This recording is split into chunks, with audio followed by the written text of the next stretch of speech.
कार्तिक के महीने में एक बेलपत्र, 3 शमी पत्र, बहुत ध्यान दीजिएगा। कार्तिक के महीने में एक बेलपत्र, 3 शमी पत्र।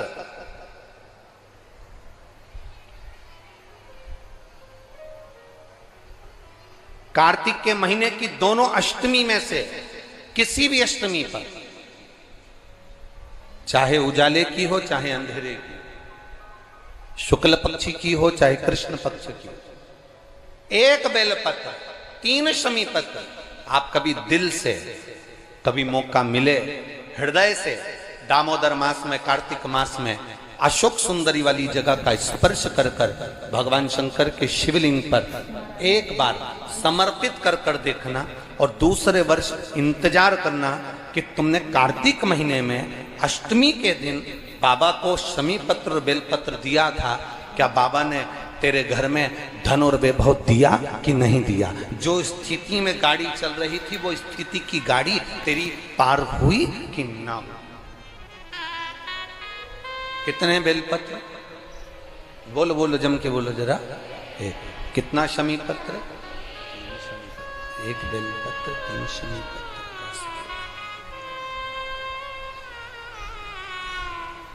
कभी स्मरण में लाइएगा।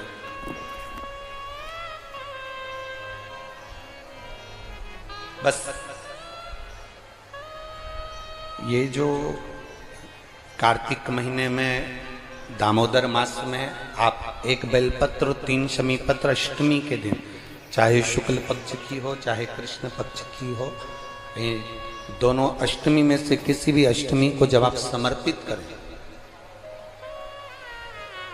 तो चंपेश्वर महादेव का नाम लेकर, कौन से महादेव?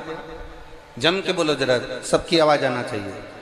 चंपेश्वर महादेव, केवल चंपेश्वर महादेव का नाम लेकर आप अशोक सुंदरी का स्पर्श कराकर शंकर भगवान के शिवलिंग पर समर्पित करें। अशोक सुंदरी तो मालूम है ना सबको? ये जलाधारी, ये बीच में से जो 2 लाइन गई, गणेश, कार्तिकेय, और बीच में एक लाइन जाती है मोटी सी शिवलिंग के सम्मुख में, उसको अशोक सुंदरी का स्थान कहा है। शंकर भगवान के ऊपर जो जल की जलाधारी लगती है, जिसमें से बूंद बूंद पानी गिरता है, वो भगवान शंकर की 5 बेटियां हैं जो ऊपर कलश के रूप में रखी रहती हैं, जिसमें से बूंद बूंद जल नीचे गिरता है। जया, विषहरा, शामली बारी, दौतली, देव, शिव जी की 5 बेटी। शंकर भगवान की 6ठी बेटी अशोक सुंदरी बीच में। जब आप बेलपत्र 1, शमी पत्र 3, चंपेश्वर महादेव का नाम लेकर अशोक सुंदरी का स्पर्श कराकर भगवान शंकर को जब आप समर्पित करेंगे इस कार्तिक महीने में, दामोदर मास में, अष्टमी तिथि के दिन, चाहे वो शुक्ल पक्ष की हो चाहे वो कृष्ण पक्ष की हो, अष्टमी तिथि को अगर समर्पित करते हैं तो आप वर्ष भर में इंतजार कर कर जरूर बताना कि तुम साल भर पहले जितना कमाते थे, वर्ष भर पहले तुम जो व्यापार व्यवसाय कर रहे थे, साल भर से जो नौकरी के लिए प्रयास कर रहे थे, उसमें सफलता आपको अगले वर्ष की दामोदर मास आने से पहले मिली कि नहीं मिली, वो स्मरण आपके भीतर होना चाहिए।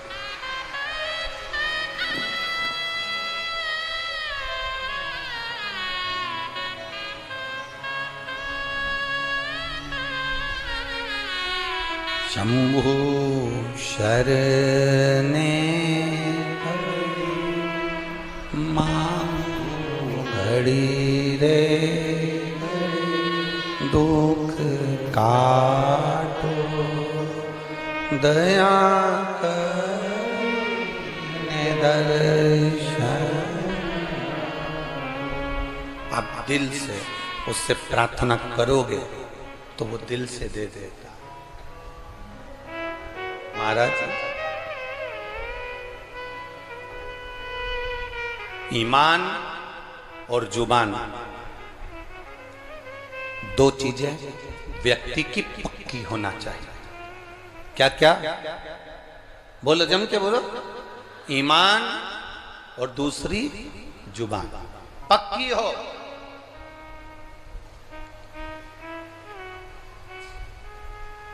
आप दिल से आप बाबा का भजन कर कर देखो, आप दिल से बाबा का स्मरण कर कर देखो। एक पत्र आया है,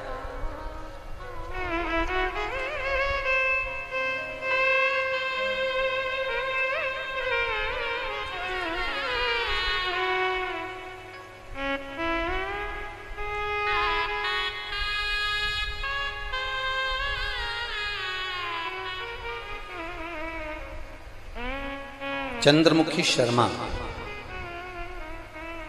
पता है राया मथुरा, कहीं बैठी हैं? हाथ हिला सकती हैं अगर कहीं बैठी हो तो हाथ हिलाइए। आप ही हैं? दोनों हाथ हिला दो एक बार। हाँ हिलाइए दोनों हाथ, ठीक है। एक बार वापिस हाथ हिला दो। चंद्रमुखी शर्मा, राया मथुरा से रहने वाली हूं गुरुजी। बाबा का मैं क्या गुणगान करूं। मेरी बेटी मुस्कान कई सालों से नौकरी की तैयारी कर रही थी कि सरकारी नौकरी मिले, पर नहीं मिली। आखिरी में हताश होकर वो मंदिर जाना भी छोड़ी, भगवान का भजन करना भी छोड़ी। तब एक बार टीवी पर हमने कथा सुनी और कथा सुनकर हमारी बेटी से कहा कि देख, वो महाराज सियोर वाला कहता है कि शिव जी को एक लोटा जल चढ़ाना चाहिए। मां, हम ब्रज की रज में रहते हैं, ठाकुर जी का भजन करते हैं, शिव को जल चढ़ाने का बाबा कह रहे हैं। मैंने अपनी बेटी से कहा, कृष्ण और शिव में कोई अंतर नहीं। कृष्ण जब तक नहीं मिलते जब तक शंकर की भक्ति ना हो, और शंकर जब तक नहीं मिलते जब तक कृष्ण की भक्ति ना हो। ये दोनों का मिलना सरल नहीं है।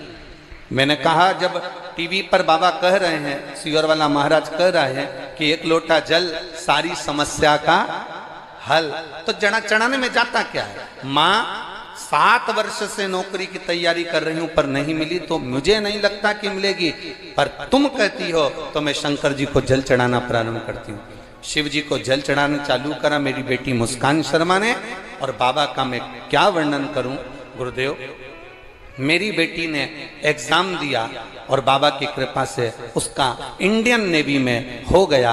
मैं बाबा को यहाँ प्रणाम करने के लिए आई हूँ। यह शिव तत्व है भक्ति, ओ घड़ी है शंभु। बैठिए बहन। हर हर महादेव। अर्थात शिव महापुराण की कथा कहती है, आपका विश्वास, आपकी भक्ति, आपकी दृढ़ता, आपका विचार जब दृढ़ नहीं होगा तब तक भगवान कैसे मिलेगा।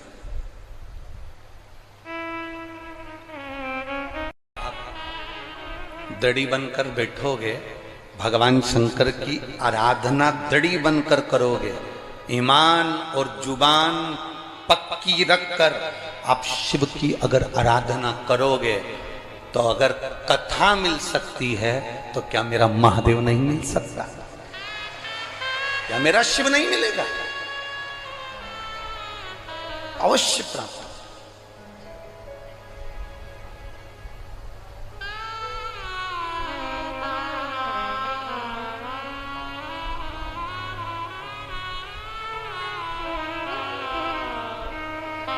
ब्रज की रज में लोग आते हैं तो पेड़ों में कान लगाकर सुनते हैं राधा का नाम मिल रहा है। ब्रज की रज में लोग आते हैं तो वृक्षों पे कान लगाकर सुनते हैं कि बंसी की धुन मिल रही है। हम कहते हैं इतने खो जाओ परमात्मा में।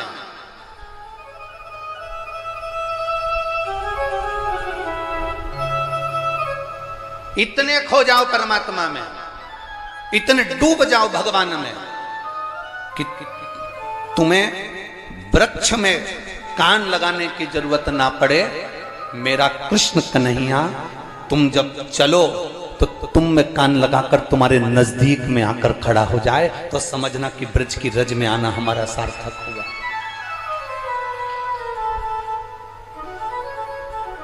हमारा ब्रज की रज में आना सार्थक हुआ, तब समझिए आप।